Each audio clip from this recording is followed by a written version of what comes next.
நெல்லையில் மேயருக்கு எதிராக நம்பிக்கையில்லா தீர்மானம் கொண்டுவரப்பட்ட நிலையில் அமைச்சர் அங்கு சமாதான பேச்சுவார்த்தையில் ஈடுபட்டு வருகிறார். விவரங்களோடு இணைகிறார் செய்தியாளர் ராஜா. விவரங்கள்.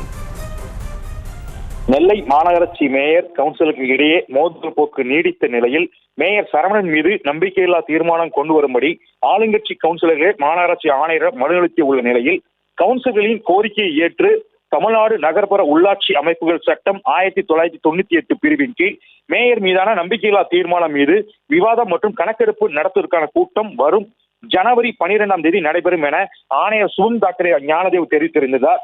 இந்த அறிவித்துள்ள நிலையில் நெல்லையில் உள்ள தனியார் ஹோட்டலில் வண்ணார்பேட்டையில் தனியார் ஹோட்டலில் அமைச்சர் தங்கம் தென்னரசு தலைமையில் ஆலோசனை கூட்டம் நடைபெற்று வருகிறது. ஆலோசனை கூட்டத்தில் அமைச்சர் தங்கம் தென்னரசு, பாளையங்கோட்டை சட்டமன்ற உறுப்பினர் அப்துல் வகாப், மேயர் சரவணன், துணை மேயர் கே ராஜு மற்றும் 38 மாவட்ட உறுப்பினர்கள், முன்னாள் சட்டமன்ற உறுப்பினர் மாலைராஜா ஆகியோர் பங்கேற்றுள்ளனர். தொடர்ந்து இந்த கூட்டமானது 1 மணி நேரமாக கூட்டம் நடைபெற்றுக் கொண்டிருக்கிறது.